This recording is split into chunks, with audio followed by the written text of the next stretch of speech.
Okay, ஜிகேயில் நம்ம unit 7 பார்க்குறோம். இந்த யூனிட் 7ல் ரொம்ப முக்கியமான டாப்பிக்கு ஆங்கிலேயருக்கு எதிரான தொடக்ககால கிளர்ச்சிகள். சரிங்களா? அந்த தொடக்ககால கிளர்ச்சிகளில் எங்கே முக்கியமாக நம்ம பார்க்க போகிறோம்னு சொன்னால் தமிழகத்தில். இது ரொம்ப ரொம்ப முக்கியமான டாப்பிக்கு. இந்த டாபிக் இல்லாமல், இந்த டாப்பிக்கில் கொஷின் இல்லாமல் எந்த கொஷின் பேப்பரும் நீங்கள் பார்க்க முடியாது. கண்டிப்பாக இதில் இருந்து அதிகமான கேள்விகள் வரும். ஓகேவா? மாடர்ன் ஹிஸ்ட்ரியை பொறுத்த வரைக்கும் இது ரொம்ப ரொம்ப முக்கியமான டாப்பிக்கு. அது மட்டும் இல்லாமல் நம்மளுக்கு யூனிட் 7ல் 20 கொஷின்ஸ் கேட்பாங்க. அந்த 20 கொஷின்ஸில் கண்டிப்பாக இதில் 4 கொஷின்ஸ் இல்லைனா 5 கொஷின்ஸ் கூட எதிர்பார்க்கலாம். ஓகேங்களா?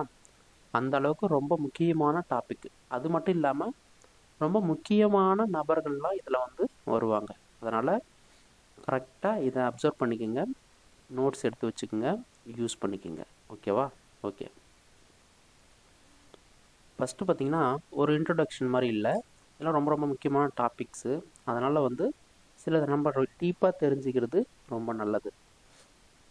கர்நாடகா பகுதியில் விஜயநகர பேரரசுன்னு ஒன்று இருந்துச்சு. அந்த விஜயநகர பேரரசு பிற்காலத்தில் எல்லா நிர்வாகத்தையும் விஜயநகர பேரரசர் வந்து செய்ய முடியாது. அதனால் மாகாணங்களாகவும் மாவட்டங்களாகவும் சில இடங்களாக பிரித்தாங்க. அந்த பிரித்த இடத்துல ஒன்று தான் இந்த மாகாணம். இந்த மாகாணத்தை பொறுத்த வரைக்கும் இந்த மாகாணங்களில் நிர்வகிக்கிறதுக்கு ஒரு ஆள் தேவைப்படுது. அந்த மாகாணங்களுடைய தலைவராக நாயக்கர் அப்படின்ற ஒரு முறையை கொண்டு வராங்க. ஓகேங்களா? இந்த நாயக்கர் அப்படின்னு சொல்லக்கூடிய இந்த முறையில் நாயக் அப்படின்னு சொன்னால் தலைவன் அல்லது தளபதி அப்படின்னு பொருள். ஓகேவா? ஓகே, இந்த விஜயநகர பேரரசில் ரொம்ப முக்கியமான மன்னர் யாருன்னு சொன்னால் கிருஷ்ணதேவராயர். ஓகேவா? இந்த கிருஷ்ணதேவராயர் மதுரையை வந்து ஆட்சி செஞ்சுட்டு வரும்போது மதுரையில் சில கழகங்கள் நடைபெறுது. அந்த கழகங்களை அடக்கிறதுக்காக விஸ்வநாத நாயக்கரை அனுப்பி வைக்கிறார். விஸ்வநாத நாயக்கரும் மதுரைக்கு போயிட்டு கழகத்தை அடக்கிறார். கழகத்தை அடக்கின பிறகு கிருஷ்ணதேவராயர் என்ன செய்கிறார்னா 1529 மதுரை நாயக்கரா விஸ்வநாத நாயக்கரை நியமிக்கிறார். ஓகேவா? ரொம்ப ரொம்ப முக்கியம். கிருஷ்ணதேவராயரால் 1529 விஸ்வநாத நாயக்கரை வந்து மதுரையுடைய நாயக்கராக நியமிக்கிறார். இதனுடைய பின்புலம் இதுதான். மதுரைக்கு ஒரு பிரச்சனை நடக்குது, மதுரைக்கு போயிட்டு விஸ்வநாத நாயக்கரை அனுப்பி வைக்கிறார் கிருஷ்ணதேவராயர். அவர் அங்கே அடக்கிடுறாரு. அடக்கிட்ட பிறகு அவர்கிட்டே அந்த கண்ட்ரோலை கொடுத்துட்றாரு. ஓகேவா? ஓகே, நாயக்கர் வந்து பார்த்திங்கன்னா எந்தெந்த இடத்த வந்து தலைநகராக வச்சு ஆட்சி பண்ணாங்கன்னு சொன்னால் மதுரை, தஞ்சாவூர், செஞ்சி. ஓகேங்களா? மதுரை, தஞ்சாவூர், செஞ்சி இந்த இடத்தெல்லாம் பேசிக்காக வச்சுக்கிட்டு ஆட்சி பண்ணாங்க. பிற்காலத்தில் என்ன ஆச்சுன்னு சொன்னால் இந்த நாயக்கர் முறையை ஏற்படுத்தின விஜயநகர பேரரசு வீழ்ச்சி அடைஞ்சிருச்சு. வீழ்ச்சி அடைஞ்ச பிறகு என்ன பண்ணுறாங்க, அதாவது பார்த்திங்கன்னா இந்த நாயக்கர்கள் சுதந்திரமாக செயல்பட ஆரம்பிச்சிட்டாங்க. இந்த வீழ்ச்சி அடைஞ்ச பிறகு இந்த விஸ்வநாத நாயக்கர் இருக்கார் இல்லையா, இந்த விஸ்வநாத நாயக்கருடைய அப்பா பேர் தான் பார்த்திங்கன்னா நாகம நாயக்கர். விஸ்வநாத நாயக்கருடைய அப்பா பேர் என்ன? நாகம நாயக்கர். இந்த நாகம நாயக்கரும் விஸ்வநாத நாயக்கரும் மதுரை, திருநெல்வேலியில் சுதந்திரமாக ஆட்சி செஞ்சாங்க. மதுரை, திருநெல்வேலியில் சுதந்திரமாக ஆட்சி செஞ்சாங்க. ஓகேவா? ஓகே ஓகே, இவர் என்ன செய்கிறாருன்னு சொன்னால் விஸ்வநாத நாயக்கர் அவர் நிர்வாகம் பண்ணுறதுக்காக எப்படி விஜயநகர பேரரசு தன்னுடைய பகுதியில் நிர்வாகம் பண்ணுறதுக்காக மாகாணங்களில் நாயக்கர் முறையை கொண்டு வந்ததோ அதே போல் விஸ்வநாத நாயக்கரும் பாளையக்காரர் முறையை கொண்டு வரார். ஏன்னு சொன்னால் விஸ்வநாத நாயக்கர் வந்து ஆட்சி பண்ண பகுதிகளில் பெரும்பான்மையான இடத்துல கிளர்ச்சிகள் அதிகமாக வந்து வெடிச்சுக்கிட்டே இருந்துச்சு. அதனால் அதை மாற்றணும், அதை கண்ட்ரோலுக்கு கொண்டு வரணுன்றதுக்காக விஸ்வநாத நாயக்கர் என்ன செய்கிறாருன்னு சொன்னால் தன்னுடைய அமைச்சர், அதாவது தளவாயின்னு சொல்லக்கூடிய அமைச்சர்கிட்ட அரியநாதன் கிட்ட ஆலோசனை பெற்று பாளையக்காரர் முறையை கொண்டு வரார். பாளையக்காரர் முறையை கொண்டு வந்தார். ஏன் இந்த பாளையக்காரர் முறையை கொண்டு வராருன்னு சொன்னால் நிர்வாக சிக்கல் இருந்தது தான். ஏன்னா அவங்கவுங்க சில சில ஆட்கள் வந்து நான் தான் பெருசுன்னு சொல்லிக்கிட்டான். அதனால் விஸ்வநாத நாயக்கர் அரியநாதனுடைய தன்னுடைய அமைச்சருடைய உதவியோட பாளையக்காரர் முறையை கொண்டு வந்தார். ஓகேங்களா, இது ரொம்ப முக்கியமானது. யாருடைய உதவியால் வந்து விஸ்வநாத நாயக்கர் வந்து பாளையக்காரர் முறையை கொண்டு வந்தார்னு சொன்னால் அரியநாதன். ஓகேவா? ஓகே ஓகே சரி, எல்லாத்துக்கும் பார்த்தீங்கன்னா ஒரு பேஸ் இருக்கும். திடீர்னு பாளையக்காரர் முறை கொண்டு வரப்பட்டதா அப்படின்னு சொன்னால் இல்லை. 1530 ஆந்திராவில் வாராங்கல்ன்ற ஒரு பகுதி இருக்குது. அந்த வாராங்கல்ல ஆட்சி செஞ்சு வந்த பிரதாபருத்ரன், அந்த பிரதாபருத்ரன் வந்து அவன் பயன்படுத்தின முறை தான் பாளையக்காரர் முறை. அவர் பயன்படுத்தின முறை தான் அது பாளையக்காரர் முறை அப்படின்னு சொல்கிறோம். ஓகேவா? இது எப்போ தோன்றியது? 1530. இதை பேஸாக வச்சு தான் விஸ்வநாத நாயக்கருக்கு தன்னுடைய அமைச்சராக இருக்கிற அரியநாதர் வந்து இந்த ஆலோசனை தராரு. அதன் பிறகு தான் இந்த பாளையங்கள் தோன்றிச்சு. ஓகேவா? ஓகே சரி, பாளையம்னா என்ன? பாளையம்னு சொன்னால் ஒரு சின்ன பகுதி, இல்லைன்னா ஒரு இராணுவ முகாம் அல்லது ஒரு சிற்றரசு. பாளையம்னா என்ன மீனிங்னு சொன்னால் ஒரு சின்ன பகுதியாக இருக்கலாம், ஒரு இராணுவ முகாமாக இருக்கலாம், ஒரு சிற்றரசாக இருக்கலாம். ஓகேவா? விஸ்வநாத நாயக்கர் என்ன செய்கிறாருன்னு சொன்னால் பாண்டிய பேரரசின் சிற்றரசுகளாக இருக்கிற சின்ன சின்ன இடத்த எல்லாத்தையும் 72 பாளையமாக பிரிக்கிறார். எத்தனை பாளையமாக பிரிக்கிறாரு? 72 பாளையமாக பிரிக்கிறார். அந்த 72 பாளையத்தையும் புவியியல் ரீதியாகவும் அல்லது மக்களுடைய இனத்தின் ரீதியாகவும் கிழக்கு மேற்குன்னு பிரிக்கிறாங்க. கிழக்கு மேற்குன்னு சொல்லி பிரிக்கிறாங்க. ஓகேவா? இந்த பாளையக்காரர்கள் அப்படின்ற சொல்கிறோம் இல்லையா, அந்த தமிழ் சொல்லுக்கு என்ன மீனிங் தெரியுமா? இறையாண்மை கொண்ட ஒரு பேரரசுக்கு கப்பம் கட்டுகிற ஒரு குறுநில அரசு அப்படின்ற அர்த்தம். பாளையக்காரர்னா என்ன அர்த்தம்னா ஒரு பேரரசுக்கு கப்பம் கட்டக்கூடிய ஒரு சிறு அரசை குறிக்கிறது தான் இந்த பாளையக்காரர்கள் என்ற தமிழ் சொல். ஓகேவா? ஓகே. ஆங்கிலேயர்கள் இந்த பாளையக்காரர்களை எப்படி அழைச்சாங்க அப்படின்னு சொன்னால் போலிகர் அப்படின்னு அழைத்தார்கள். ஆங்கிலேயர்கள் பாளையக்காரர்களை எப்படின்னு சொன்னாங்க? போலிகர். அதுக்கு என்ன மீனிங்கும் கிடையாது. அவங்களுக்கு எப்படி வந்து ப்ரொனவுன்ஸ் பண்ண முடிஞ்சதோ அதே மாதிரி ப்ரொனவுன்ஸ் பண்ணிட்டு போயிட்டாங்க. ஓகேவா? இந்த 17-18ஆம் நூற்றாண்டில் இந்த பாளையக்காரர்களுடைய செல்வாக்கு அதிகரிச்சது. ஓகேங்களா? 17-18ஆம் நூற்றாண்டில் பாளையக்காரர்களுடைய செல்வாக்கு ரொம்ப அதிகமாக உச்சத்துக்கு போச்சு. ஓகேவா? சரி, பாளையக்காரர்கள் கொண்டு வந்துட்டாங்க. விஸ்வநாத நாயக்கர் வந்து பாளையக்காரர் முறையை வந்து கொண்டு வந்துட்டாரு. மதுரையை சுற்றி இருக்கிற இடத்துல தான் பாளையக்காரர் முறையை கொண்டு வந்தார்.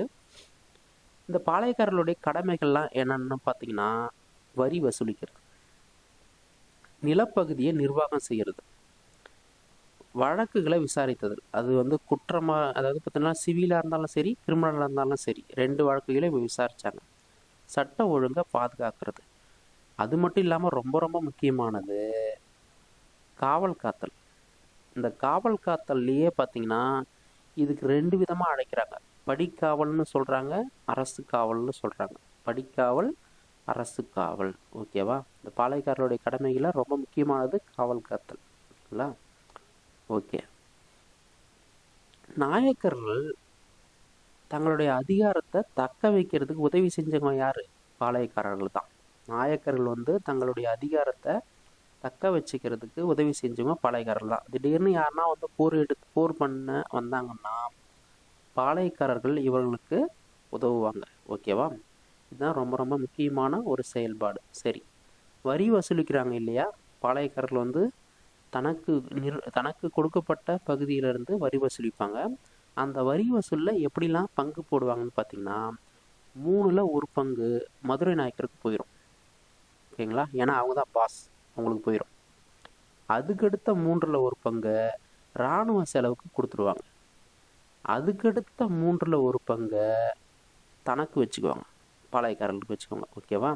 அப்போ 3ல் 1 பங்கு மதுரை நாயக்கருக்கும், 3ல் 1 பங்கு இராணுவ செலவுக்கும், அதுக்கடுத்த 3ல் 1 பங்கு இவங்களும் வச்சுக்குவாங்க. ஓகேங்களா? எப்போ இந்த பாளையக்காரர் முறை, அது மட்டும் இல்லாமல் ஆங்கிலேயருடைய ஆதிக்கம் எப்போ தமிழ்நாட்டிலையோ இல்லை மற்ற இடத்துலையும் ஏற்பட்டுச்சுன்னு சொன்னால் பொருளாதார ரீதியாகவும் அரசியல் ரீதியாகவும் ஆதிக்கம் எப்போ செலுத்தினாங்கன்னு சொன்னால் பிளாசி போருக்கு பிறகு தான். பிளாசி போர் எந்த ஆண்டுன்னு கேட்பாங்க? 1857 பிளாசி போர் 1857. சரிங்களா? ஓகே. இந்த பாணர்கள்னு சொல்லி தமிழில் சொல்லுவோம். பாணர்கள்னா பாடல் பாடுபவர்கள்னு சொல்லுவாங்க. அதாவது நாடோடிய பாடல் பாடுபவர்கள் தான் பாணர்கள்னு சொல்லுவாங்க. இந்த பாணர்களும் பாளையக்காரர்களாக இருந்ததாக ஒரு சில குறிப்புகள் இருக்குது. இந்த பாளையக்காரர் முறையை பாளையப்பட்டு முறை அப்படின்னு சொல்லுவாங்க. புத்தகத்தில் நம்மளுக்கு 1530 இந்த பாளையக்காரர் முறை தோன்றியதாக சொல்கிறாங்க. சில குறிப்புகளில் 1535ன்னு சொல்கிறாங்க. ஓகேவா? இதில் ரெண்டுத்தில் எது வந்தாலும் நீங்கள் அதை சூஸ் பண்ணிக்கலாம். அது மட்டும் இல்லாமல் நாயக்கர்கள் பார்த்திங்கன்னா முதல்ல பார்த்திங்கன்னா இந்த பாளையக்காரர்களை வந்து நிர்வகிக்கிறாங்க இல்லையா, அவங்களுக்கு வரி செலுத்தினாங்க. அந்த வரியோட பேர் பார்த்திங்கன்னா காவல் பிச்சை. என்ன பிச்சை? காவல் பிச்சை. நாயக்கர்கள் வந்து இவர்களுக்கு கொடுத்த வரி பார்த்திங்கன்னா காவல் பிச்சை. ஓகே. பாளையக்காரர்களுக்கு முன்னாடி இவங்க இந்த மாதிரி சில சேவைகள் செய்யறதுக்கு முன்னாடி யார் வரி வசூலிச்சாங்கன்னு சொன்னால் சேர்வைக்காரர்கள் தலையாரிகள். இந்த சேர்வைக்காரர்களும் தலையாரிகளும் வரி வசூலித்து நாயக்கர்களுக்கு கொடுத்தாங்க. பிறகு பாளையக்காரர் முறை விஸ்வநாத நாயக்கரால் கொண்டு வரப்பட்டு இந்த முறையெல்லாம் ஒழிக்கப்பட்டது. ஓகேவா? ஓகே, சரி. இந்த பாளையத்தை ரெண்டாக பிரிக்கிறாங்க. நான் சொன்னேன் இல்லையா, நிலத்தின் அடிப்படையிலும் சரி இனத்தின் அடிப்படையிலும் பிரித்தாங்கன்னு சொன்னல. இந்த பாளையத்தை கிழக்கு மேற்கு அப்படின்னு சொல்லி ரெண்டாக பிரிக்கிறாங்க. கிழக்கு பகுதியை பார்த்திங்கன்னா சிறப்பம்சம் என்னென்னா எல்லாம் கரிசல் நிலப்பரப்பு. அது மட்டும் இல்லாமல் இங்கே இருக்கிற பாளையத்தில் வந்து ஆட்சி செஞ்சவங்க யாருன்னா தெலுங்கு பேசுபவர்கள் தான் ஆட்சி பண்ணாங்க. அதே போல் மேற்கு பகுதியில் மறவர்ன்ற இனம் நம்ம கேள்விப்பட்டிருப்போம். அந்த மறவர் இனம் தான் இங்கே ஆட்சி பண்ணது. இங்கே முக்கியமாக நம்ம பார்க்க வேண்டியது என்னென்னா தமிழ் பேசுபவர்கள் தான் இங்கே ஆட்சி செஞ்சாங்க. அப்போ தமிழ் பேசும் பாளையங்கள் அப்படின்னு சொன்னாக்கா அது மேற்கு பாளையம். கொஷின் கேட்கலாம். சரிங்களா? தமிழ் பேசும் பாளையங்கள்னு சொன்னால் அது மேற்கு பாளையம். தெலுங்கு பேசுபவர்கள்னு சொன்னால் அது கிழக்கு பாளையம். இந்த மேற்கு பாளையம் பெரும்பாலுமே எங்கே இருந்துச்சுன்னு சொன்னால் திருநெல்வேலி பகுதியில் தான் இது இருந்துச்சு. ஓகேவா? ஓகே. கிழக்கு பகுதியில் சில முக்கியமான பாளையங்கள் இதெல்லாம் முக்கியமானதுன்னு பார்த்தீங்கன்னா சாத்தூர்ன்ற ஒரு பாளையம் இருந்தது. நாகலாபுரம் இது ரொம்ப முக்கியமானது ஒரு பாளையம். எட்டயபுரம் இது ரொம்ப முக்கியமானது. பாஞ்சாலங்குறிச்சி. சாத்தூர், நாகலாபுரம், எட்டயபுரம், பாஞ்சாலங்குறிச்சி இதெல்லாம் கிழக்கு பாளையத்தில் ரொம்ப முக்கியமான பாளையங்கள். ஓகேவா? அதே இதுக்கெல்லாம் வந்து ஷார்ட்கட் எதனா வச்சுக்கோங்க. ஓகேங்களா? ஷார்ட்கட் நீங்களே வந்து மேக் பண்ணி வச்சுங்க. அப்போ தான் வந்து இதெல்லாம் கொஞ்சம் உங்களுக்கு தெளிவாக வந்து மனசில் பதியும். ஓகேவா? இதெல்லாம் இந்த மாதிரி விஷயத்துலாம் நீங்கள் கொஞ்சம் ஷார்ட்கட்டு மனப்பாடம் பண்ணுறது இதெல்லாம் யூஸ் ஆகும். ஆனால் எல்லாமே நீங்கள் மனப்பாடம் பண்ணீங்கன்னு சொன்னால் வரலாறு ரீதியாக அது நல்லா இருக்காது. ஓகேவா? ஓகே. அதே போல் மேற்கு பாளையமாக பிரித்தாங்க இல்லையா, அந்த மேற்கு பாளையத்தில் ரொம்ப முக்கியமான பகுதிகள் ஊத்துமலை, சேத்தூர், தலைவன்கோட்டை, சிங்கம்பட்டி, நடுவக்குறிச்சி. ஊத்துமலை, சேத்தூர், தலைவன்கோட்டை, சிங்கம்பட்டி, நடுவக்குறிச்சி.